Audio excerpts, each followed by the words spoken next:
नमस्कार दोस्तों, स्वागत है आपका victorious group of English scholars में। आज से हम लोग एक नई सीरीज को स्टार्ट कर रहे हैं जिसमें डॉक्टर रंजीत सिंह की बुक में दिए गए जितने भी प्रैक्टिस सेट हैं उनको हम लोग वन बाय वन डिस्कस करेंगे।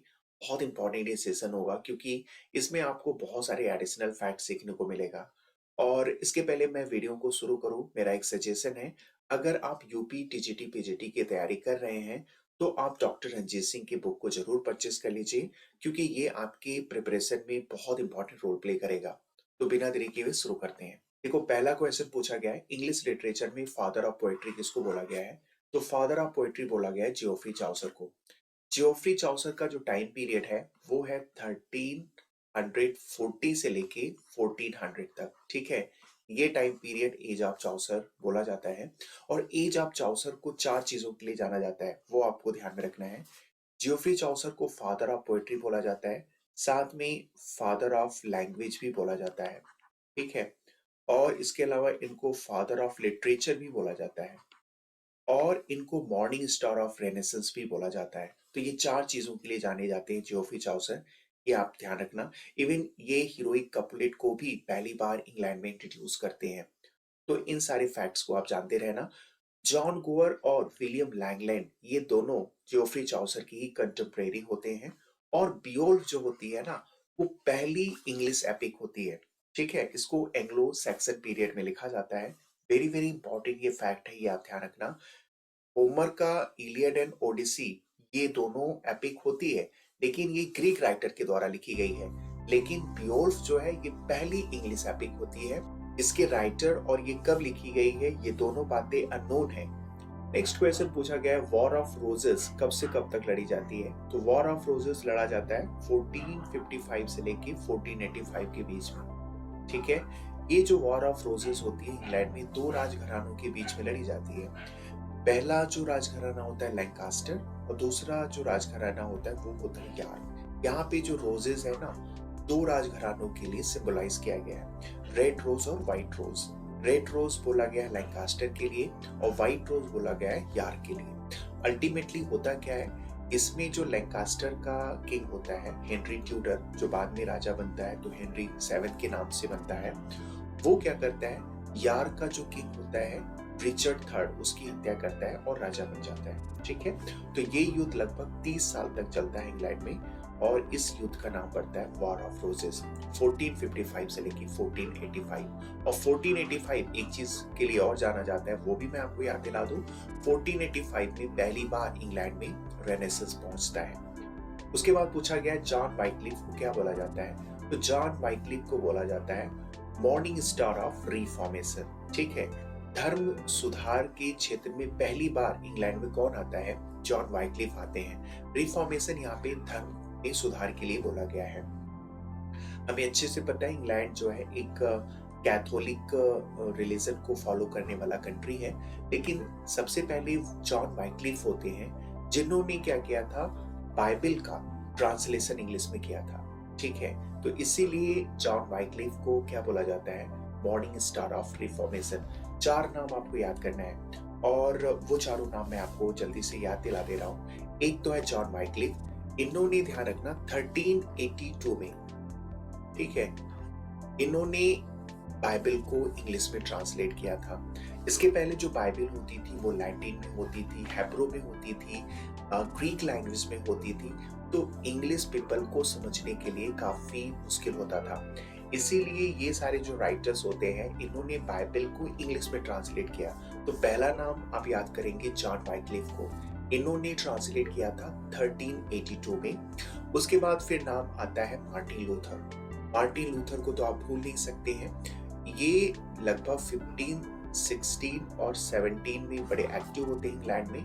और ये जो है पता है क्या करते हैं, जो रोमन कैथोलिज्म धर्म होता है इसको तोड़ करके इन्होंने एक नया धर्म बना दिया, प्रोटेस्टेंटिज्म। इसके पीछे बड़ी कहानी है, उसको मैंने हिस्ट्री ऑफ इंग्लिश लिटरेचर में बड़े डिटेल में डिस्कस किया है। सिर्फ आप थोड़े में ये याद रखना कि मार्टिन लूथर ने भी बाइबल को ट्रांसलेट किया था, लेकिन वो किस में किए थे, वो किए थे जर्मन में। इसके बाद नाम आता है विलियम टिंडल का। ठीक है, विलियम टिंडल जो होते हैं इन्होंने भी बाइबल को इंग्लिश में ट्रांसलेट किया था। और जेम्स फर्स्ट की जो बाइबल होती है इसको भी इंग्लिश में ट्रांसलेट किया गया था, लेकिन जेम्स फर्स्ट की जो बाइबल होती है वो जॉन वाइक्लिफ और विलियम टिंडल ने जो ट्रांसलेट किया था बाइबल को उससे बेहतर होती है। तो ये चार आप नेम याद रखना। पहला तो जॉन वाइक्लिफ, ठीक है, जॉन वाइक्लिफ ने 1382 में ट्रांसलेट किया था।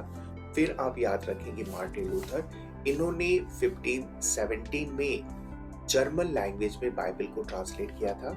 उसके बाद आप याद रखेंगे विलियम टिंडल, इन्होंने 1535 में, ठीक है, इंग्लिश में बाइबल को ट्रांसलेट किया था।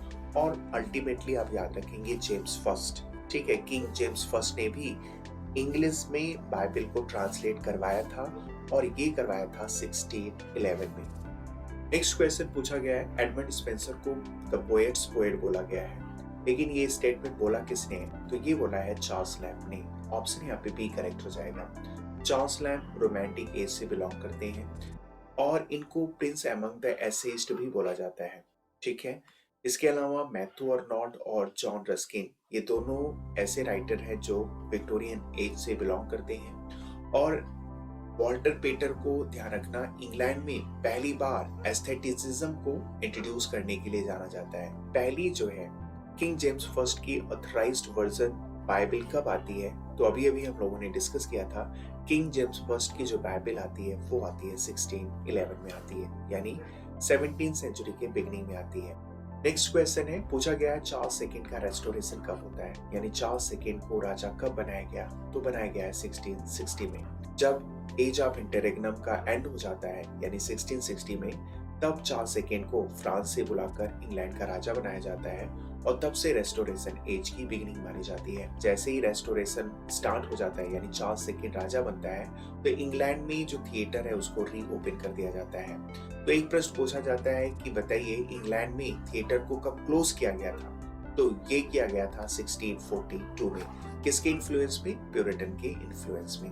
और 1665 का जो डेट है वो दो चीजों के लिए जाना जाता है। आप याद रखेंगे 1665 में जॉन मिल्टन का जो मास्टरपीस होता है यानी जो पैराडाइज लॉस्ट था वो इन्होंने कंप्लीट किया था।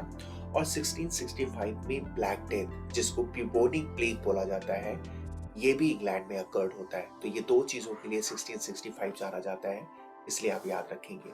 Next question figure of speech से पूछा जा रहा है कि वॉवेल साउंड का जब रिपीटेशन होगा तो फिर कौन सा फिगर ऑफ स्पीच होगा? तो देखो, जो वॉवेल साउंड हो या वॉवेल लेटर्स हो, अगर बार बार रिपीटेशन उसका हो रहा है तो फिर वो एजोनेंस होगा। और यहीं पे अगर कॉन्सोनेंट साउंड या कॉन्सोनेंट लेटर्स का रिपीटेशन होगा तो फिर वो एलिट्रेशन होगा, जो कि नेक्स्ट क्वेश्चन में दिया भी गया है। Rascals and rocks ran a race round and round the rugged rock। यहाँ पे देखो आ जो लेटर है या साउंड है बार बार रिपीट हो रहा है, इसलिए यहाँ पे कौन सा फिगर ऑफ स्पीच होगा? ये हो जाएगा एलिट्रेशन। नेक्स्ट क्वेश्चन है, talent is an adornment and adornment is also concealment. इसमें कौन सा फिगर ऑफ स्पीच होगा? इसमें हो जाएगा एनाडेप्लोसिस। देखो, एनाडेप्लोसिस में क्या होता है, किसी क्लॉज में जो वर्ड लास्ट में आता है अगर वही वर्ड नेक्स्ट क्लॉज के बिगिनिंग में आ जाता है तो फिर उसमें कौन सा फिगर ऑफ स्पीच हो जाता है? एनाडेप्लोसिस हो जाता है। और यहाँ पे देखो, एन एडोरमेंट ये पहले वाले क्लास के लास्ट में आता है और वही वर्ड नेक्स्ट क्लॉज के बिगिनिंग में रिपीट भी हो रहा है, तो इसमें कौन सा फिगर ऑफ स्पीच होगा? एनाडेप्लोसिस होगा। एजोनेंस और एलिट्रेशन तो बिल्कुल नहीं हो सकते क्योंकि इसमें कहीं भी वावल साउंड या कॉन्सोनेंट साउंड का रिपीटेशन नहीं हो रहा है। एंटीथेसिस भी नहीं होगा क्योंकि इसमें दो अपोजिट स्टेटमेंट एक साथ रखे जाते हैं। नेक्स्ट क्वेश्चन है, O fame if I ever took delight in thy praises. बहुत आसानी से आप आइडेंटिफाई करेंगे ये कौन सा फिगर ऑफ स्पीच होगा?